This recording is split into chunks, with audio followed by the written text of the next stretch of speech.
Satavahana college ప్రిన్సిపాల్ని kidnap చేసేయడానికి ప్రయత్నం జరిగింది అన్నటువంటి అంశం కొత్త మలుపు తిరిగింది.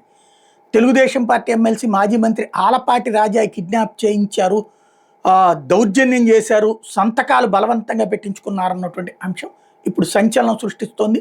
విజయవాడలో రౌడీయిజాన్ని లోకల్ వాళ్ళు మానేస్తే బయట నుంచి వచ్చి రౌడీయిజం చేశారు అన్నటువంటిదే ఇప్పుడు సంచలనం. ఇందులో ప్రత్యేకత ఏంటంటే విజయవాడలో మేము కాలేజీలు చదివే రోజుల్లో గవర్నమెంట్ కాలేజీలే పాపులర్. ఇప్పటికి మళ్ళీ నారాయణాలు చైతన్యాలు కాదు. ఆ రోజుల్లో ఇంటర్మీడియట్లైనా డిగ్రీలైనా వన్ టౌన్లో వచ్చేటప్పుడు KBN college, SAs college popular, తర్వాత గాంధీ కాలేజీ పాపులర్ అయింది, మహిళా కళాశాల కాకపోతే అవి మెయిన్గా కనబడేది.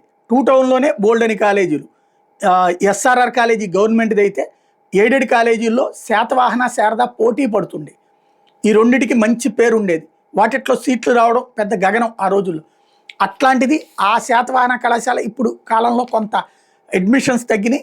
దాని ఆస్తి 150 కోట్ల ఆస్తి మీద కన్నేశారన్నటువంటి ఉదంతో ఇప్పుడు సంచలనం సృష్టిస్తుంది. టీడీపీ కూటమి ప్రజాప్రతినిధులు ఆగడాలకు అంతు లేకుండా పోతుందంటూ సాక్షి ఒక కథనాన్ని ప్రొజెక్ట్ చేసుకొచ్చింది.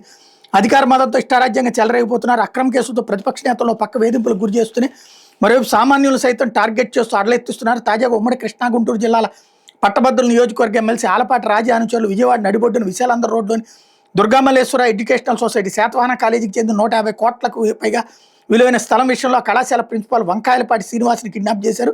విజయవాడ బందర్ రోడ్లోని ఆసుపత్రి దగ్గర శుక్రవారం 6 గంటలకు ఆలపాటి రాజా, పిఏ రాజేష్తో పాటు మరో 2 వ్యక్తులు శ్రీనివాస్ని కిడ్నాప్ చేశారు. గుంటూరు తరలించి అక్కడ తీవ్ర భయభ్రాంతులకు గురి చేశారు. అనంతరం రాత్రి 12 గంటల సమయంలో విడిచిపెట్టారు. ఈ గంటకు సంబంధించి వంకాయలపాటి శ్రీనివాస్ ఏమంటున్నారంటే, ఎమ్మెల్సీ ఆలపాటి రాజా నాకు శుక్రవారం సాయంత్రం ఫోన్ చేసి ఒకసారి ఇంటికి రా మాట్లాడాలని అనడంతో తర్వాత వస్తానని చెప్పాను. కొద్దిసేపటి తర్వాత నేను బందర్ రోడ్లో ఆసుపత్రికి వెళ్ళాను. అక్కడ వాహనాన్ని పార్కింగ్ చేస్తున్న సమయంలో ఆలపాటి రాజా పిఏ వచ్చి సార్ రమ్మంటున్నారు రావాలన్నాడు.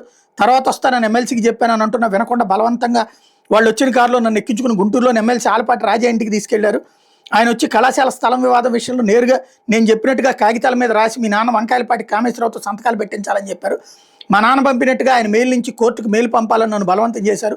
ప్రభుత్వం మాది, నేను తలుచుకుంటే నిన్నేమైనా చేయగలను, జాగ్రత్త, మర్యాదగా మెయిల్ పెట్టాను, బెదిరించి బలవంతం చేయడంతో చేసేది లేక మెయిల్ పెట్టాను.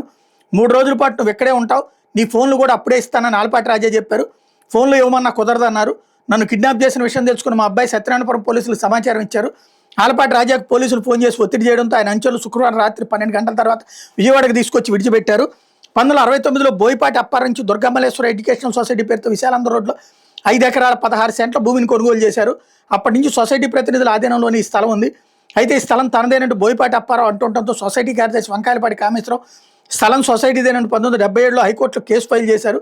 ఇరు వర్గాల వాదోపవాదాల అనంతరం సొసైటీకి స్థలం చెందుతుందని హైకోర్టు తీర్పు ఇవ్వడంతో బోయపాటి అప్పారావు సుప్రీంకోర్టును ఆశ్రయించారు.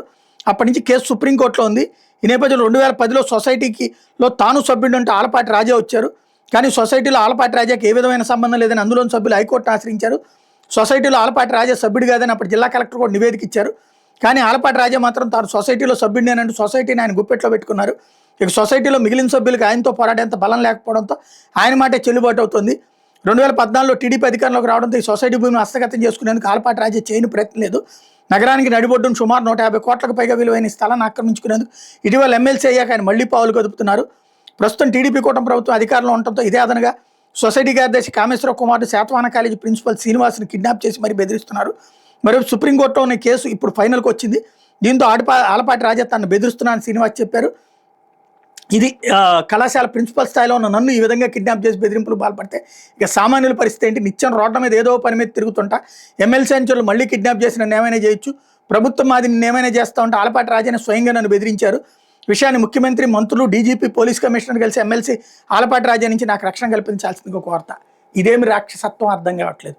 మళ్ళీ పాతకాలపు రౌడీయిజం దగ్గరికి, బలవంతంగా దోపిడీల దగ్గరికి వెళ్తుందా అన్నటువంటిది ఆలోచించాల్సిన సందర్భం.